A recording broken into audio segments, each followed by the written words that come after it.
Yes, people, it's me, Mike, John. I forgot my name then.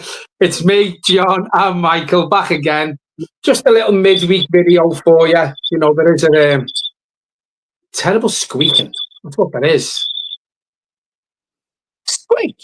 Yeah. I can't hear a squeak. When I was talking, then it's gone now. Gone. Oh, no, it's Have there you got again. your mic plugged in? No. Oh, fuck knows. Start the video again. I can't. You can. Just start the video again. No, you really can't. Brilliant. Right, I'll start again. Take two. Yo, what's going on? It's John, it's Michael back again. This is just a little midweek video for you. We are in an international break, which can be good sometimes for your health when you support Everton. Just a little update. Bit of news come out last night that Everton have now passed the FCA and FA approval tests, which are part of the stipulation that you have to go through. What the hell is he drinking there? Looks like an urn of milk. So you'd have to go through the FCA and the FA tests, just part of, the thing that you'd have to do when you're getting taken over. There is one big, massive hurdle still to cross, and that is the Premier League owners and directors test, which is probably going to be the biggest one. But me and Michael were speaking today on the phone, and that's more, looking into who these group of people are and stuff like that. So I think if you pass the FCA and the FA one, 99.9 times out of 100, you will pass the more stringent Premier League one. Michael will be better to update me and everyone who's watching on where we are now with the takeover, and what does this mean, and how long do you expect it to take from now on before the I's are dotted and the T's are crossed? So, what's going on, everyone? That has to be the worst intro into a video you've ever watched, and but because it's John, it's comical. I get it. I get it. I understand. Thank you for watching as always, and if you are new to the channel, make sure you hit and like the video. Make sure you subscribe. John's right. FA approval has been done. The FCA compliance bit has been done. So fundamentally, they, from a financial perspective, from a probably a legal standpoint, there's no concerns with the Freaking Group. Before we move on to that, this is a big cup. So John asked what this was. So it's just a big cup full of squash. My little girl. Okay, now. So in terms of the club, I've been drinking that since this morning. Suck them all day. To be honest, I have. Anyway, and that's a little cup. So Everton essentially are at this final hurdle, really, which is essentially the Premier League sign-up. Now, we've been here before. I'm pretty sure the FCA had signed off on the 777 group by Everton. I'm pretty sure they've done that. So, in terms of Everton and what this means, we're not quite there yet, but we are going in the right direction. The Freaking Group have got a lot of stuff going on at the minute. We already know that Dan Freaking was in London this week because he's actually also been having a meeting with Claudio Ranieri regarding the Roma position, because they've just sacked. Essentially, it'll be 3 managers now in something like 12 weeks or something ridiculous, or a season or whatever it is. So, they're in London. They're looking to get the deal done, as far as we understand. And people have been talking about timelines and things. And when this all first broke, people were like, "Oh, the takeover will be done in 4 weeks." I mean, it was madness. The fit and proper persons test, the Freaking Group, I don't think are going to have a problem. I think it'll be relatively quick. And the FCA bit is now done. They're not going to have the same issues that the 777 did, which was, can you essentially show that the money's there up front? Can you fund the club? Blah, blah, blah, blah, blah. So this group of people have already proven they've got the dough. They've already paid off some of the debt. They've put into the stadium. this is not going to be an issue. When you're talking about timelines, now I'm fairly sure that both the Freaking Group and Everton and me as a supporter, I want to get this done before the Christmas break for two reasons. One, you don't want to waste a week, 2 weeks during that Christmas festive period when we could run into the into the January transfer market being able to sign players, because at the minute we probably can't. So we want to be able to run into that and sign some players. That also might mean that the manager gets changed. You know, we don't know what it means in terms of Sean Dyche, but my guess is these aren't going to settle for mediocrity, and they're going to lay it down quite early, I would have thought. People were saying, is it pointless sacking Sean Dyche? Well, me and John did a video on it, on the debrief. Make sure you go and watch it. We've both got different opinions on it. If the Freaking Group think Everton could get relegated with Dyche, they'll be out. If they think they could stay up with Dyche and start again next season, you might find he stays to the end of the season. But irrespective, it might mean that Everton need to spend some money in January, or spend a little, bring in some bodies, bit of reinforcements. So I genuinely think the deal will be done probably about the 10th of December, something like that. 4 weeks. I might be wrong, but it just wouldn't surprise me if it's done before Christmas. 4 to 5 weeks, and hopefully we'll have new owners and we'll be going forward. You know, because I think as a club, and John's used the word several times, and I still don't know if you can pronounce it correctly, but mediocrity. You know, mediocrity and accepting just being bang average. And actually, Everton are below bang average. We're a poor team. And we've got some players there that don't want to be there. We've got players that are in the final years of their contract. We know the task that is ahead for next summer, because I think we lose 12 players or 10 players or something, if I remember. So we know the job that we've got to do, and we just need to be in the best position. The Freaking Group coming in pre-January allows us to maybe strengthen early and start setting the ball in motion. So yeah, that's my initial thoughts on it, John. In terms of what you want to see, right? Because we are getting to this point now, aren't we, where we can almost smile and say that we've got through this pain with Bashiri. But you know, Everton have got Sean Dyche, Kevin Farewell, no real board, Colin Chong. What do you want to see? Like, what do you want Everton to look like come August next season? Well, I mean, you said it right before, and we spoke on the phone today when you said about if the Freaking Group come in, and that squeaks there when I speak.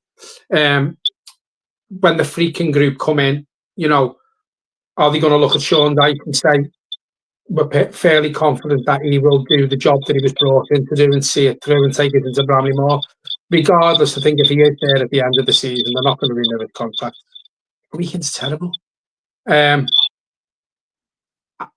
was listening to Paddy Boylan before. I think I sent you it as well, and he was basically saying, you don't really hear from the Freakins. You might hear from them when they finally join the club, and that'll be it. And then you just don't hear from them. But we were speaking today, Michael, on the phone, and you know, we did say they seem ruthless. You know, you've gone through 3 managers now. I think they've sacked 2 managers within 3 months. So they come in, and if they don't like what they see, they pull the trigger. Now, as a football club, Everton haven't been used to that. You know, how many videos have we done on here where we've said, "Oh, the manager needs to go, the manager needs to go," and 2 months down the line, he's still at the helm. He's still managing our football club. These don't work like that, and I think it's pretty obvious. So I think they come in, and we spoke again today about another part of it, which is they're ruthless. I think they come in and they bring a brand new board. From what Paddy was saying, which is what I sent you on his podcast, they're already working on board members. They're already working out the people they know, the people who they have employed by themselves, who will be good at what job. Because let's be honest about it, from top to bottom, there's so many spaces to fill within Everton Football Club. brand new board, a brand new CEO, Kevin Thelwell and Sean Dyche, as you quite rightly say, out of contract at the end of the season. So it's not just, it's not just a thing where they just come in and they just carry on. These have got to come in and hit that button from day one, because this club needs ripping apart. And I think I said this on the video the other night. These are going to come in. They've got football knowledge. Obviously, they own Roma as well. They're going to put the right people with football knowledge in place, whether it be on the board, whether it be on the bench. I don't think you're going to see Everton Football Club run the way it's being run under Moshiri. It's going to be run properly. It's going to be run at a business. And maybe whether you like that or not, the truth of the matter is successful football clubs are run like a business. And that is the only way to run a football club. And as I say, whether you like that or not, it's the truth. They're not going to clear all the debts they've cleared off. They're not going to finish the stadium. They're already putting money into Everton Football Club if these people aren't going to do it properly. So I think you're going to see a lot of changes. The answer to your question is going to be a lot of changes. And I think them changes are going to happen fairly quickly. Yeah, I don't disagree. And I also think that I look at Roma, right? And Roma are they're a big, decent club in Italy. We all know that. They've got history. They've played Champions League football. Blah blah blah blah blah. But the Roma fans, I get the impression that they're not actually happy with the freaking group. The freaking group is selling 30% of Roma. I'm interested to see what the freaking group do with Everton. I'm interested to see if we become their crown jewel, if we become the apple of their eye almost, because I just find it interesting that they've made all these decisions with Roma. Some of it's worked and some of it hasn't, but the facts are they've invested over £1 billion or dollars or euros or whatever it is into Roma, a team that commercially would never compete with the Premier League. So what would you do if you put £1 billion into Everton? Well, we kind of know what that looks like because Moshiri's done it. But we need the right people in charge. We need the right people in charge, and that's something they've got to get right. And that's the only thing that slightly worries me about this group of people, because they seem to have got it wrong at times with Roma already.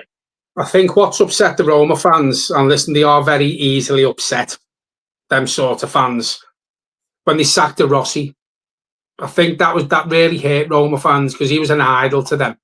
So I think that's where the downhill trend now and the shit that the freakins are getting off the Roma fans. And anyone that puts £1 billion into a club within 3 years, they mean business. Whether they've done it right with Roma remains to be seen. But what I'm getting to you, and the question you've just asked me, what would that mean for Everton if they put £1 billion into Everton? Well, it's got to be spent wisely, hasn't it? And it's got to be spent wisely on the right thing, on the right players and the right infrastructure, and get the merchandise side of it, because Everton is so poor when it comes to developing the merchandise side. As I've said on here many times, it's only 2 or 3 years ago you could buy an Everton shirt in an airport. Every other Premier League shirt you could get in the airport. Couldn't get Everton's. So it's not just putting £1 billion into the club and spending it on players. It's got to be spent right. It's got to be spent on the right things. It's got to be spent by the right people. But when you're putting that sort of money, and I'm not saying he's going to put £1 billion into Everton in 3 years, I'm not. But whatever he does put in goes back to what I was saying before. It's got to have the right people behind that sort of funding, and that amount of money that's going to be put into this club. It's got to be spent right. But you need the right board members to do that, Michael, and you need the right director of football to do that, and you need the right manager to do that. So it's going to take time. But if he put that sort of money, or even 3/4 of that much money, as you quite rightly said, Moshiri's put that much in. He's been there 7 years, 8 years, getting on for 8 years now. What have we got to show for it? What have we got to show for the money Farhad Moshiri's put in? And I know people will come on here and go, well, he give us a new stadium. That's all he's done. And he didn't even pay to complete that. And he's going to lose money on that. So that just shows that the man didn't have a clue. He didn't have a footballing brain. He had the wrong people around him. He had the wrong people in his ear. And it was like giving my little girl my bank card in Toys R Us and just go ahead, get what you want. That's how Moshiri treated this football club. He treated it like a sweet shop, like a toy shop. He didn't treat it as a business. And that's what's got to happen under Dan Freakin. Yeah, I think you're right. And it'll just be nice to see a bit of strategy, a bit of planning, a bit of, this is where we want to take Everton. The one thing I also think that they don't do great, apparently, is they don't communicate with fans great. So it's not something that we're used to, by the way, because, let's be honest, we've heard barely, nothing really. We're like Stadium FC. We'll get videos and polls about the stadium, but we hear nothing about, the infrastructure. Just butt in when you're talking about that before I forget.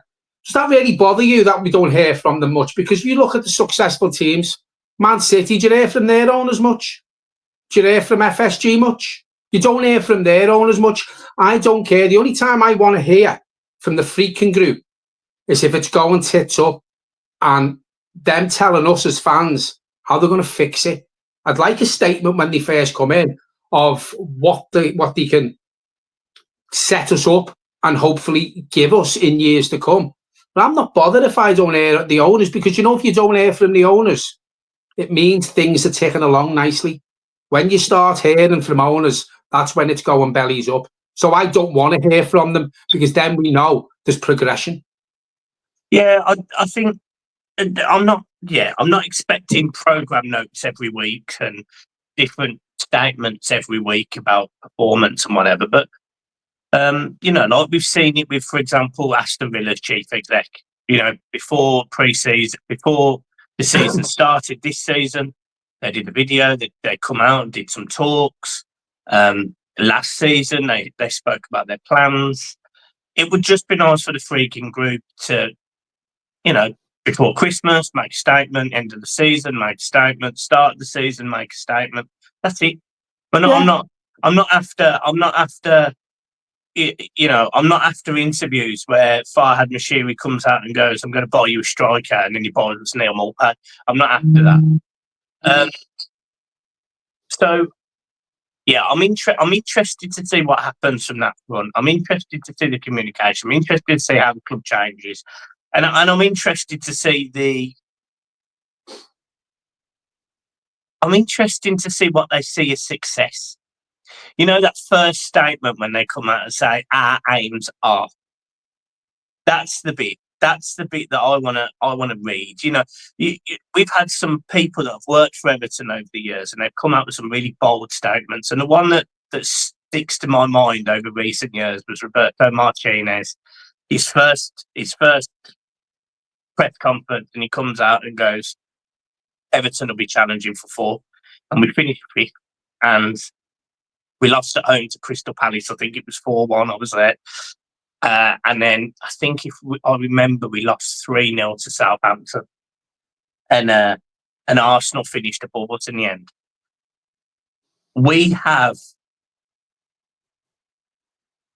a new stadium, a great set of fans. It's quite exciting if he comes out with a strong message. Do you get what I mean? Like, now is the time. Well, at the end of the day, we want to hear positivity because we're so used to negativity as a football fan base and as a football club. Now, I'm always a bit wary when you get new owners who come in or new managers and they go, "We're going to challenge for the league," or "We're going to challenge for 4th." Or at the end of the day, we're a long, long, long way off that. And I think we all know that. But I'd like someone to come in, whether it be from the Freaking Group or a new manager or whoever it may be, and just say, what the club's been through. We want to stop that. We want to stop the rut. We want to stop this club being down in the doldrums. This fan base doesn't deserve it. And we do want to see signs of positivity and move up the league. The first season, Michael, I'll be happy with a top half finish and then get into the stadium and maybe push for the Europa League spots and a good cup run. Give us a Wembley trip. Small steps, and I've said it on here many, many times. It's about building blocks and building them up slowly but surely instead of falling further down that hole. That's all we need to hear from the new owners and a new manager, if it's a new manager and a director of football. Small but steady steps and build our way up to challenging again, whether that be for Europe or a cup. Yeah, I wish you'd fall into oblivion. Yeah, I think you're right. And the statement, in my opinion, does have to be progressive. It does have to be that we know where you've been, we know where we are, and we know where we're going. That's the three. That's the description of it. That's what I want to see. I want to see someone say that'd be a fair statement, that wouldn't it? That would be a fair statement for the club, the situation the club's in at the minute, and for what we've been through. I think the majority of Everton fans would accept a statement like that. Imagine all of a sudden feeling like we've got some direction. Well, imagine that. The thing is, Michael, if this freaking group come in and mean business and we don't get no direction with this group of owners and with a new manager, and if we fail again, then I've said it on here many times, what is the point? Because how long? Liquidate. Well, how long can you go? We thought Mashiri was the one. Carlo Ancelotti come in when Mashiri was there. We thought, this is it now. We're off. A good manager, an owner who wants to spend money. And look where we are today. So, we've got to be careful what we wish for. But as I say, if this group of people fail, then what is the point? Yeah, well, we'll see. I haven't really got anything else to add because I just a quick mention. Jared's had to leave the England squad to get treatment at Finch Farm. He's come back. Apparently, it's nothing to do with the quad or the groin injury that he's been carrying. He took a knock in training, so he's gone back to Finch Farm. So, yeah, which is a shame for him, isn't it? Really, it's a call up to the full team. He didn't go to the Euros, etc. It's a knock for him. He's been on and off this season. I honestly think it's down to the training he does. He kills them. How many injuries have we got 10, 11 games into the season? How many injuries have we had? It's got the training regime, and we said this on a video a couple of weeks ago. Whoever comes into the club, whether it be a new manager, new director of football, new backroom staff, new physios, new club doctor, what have you, this needs to be looked at, and why these players are picking up injuries so much after 11 league games. It's got to be something to do with the training, because he had the same problem at Burnley. Yeah. Well, I'll say, mate. I'll say. I just hope Jared is back for Brentford.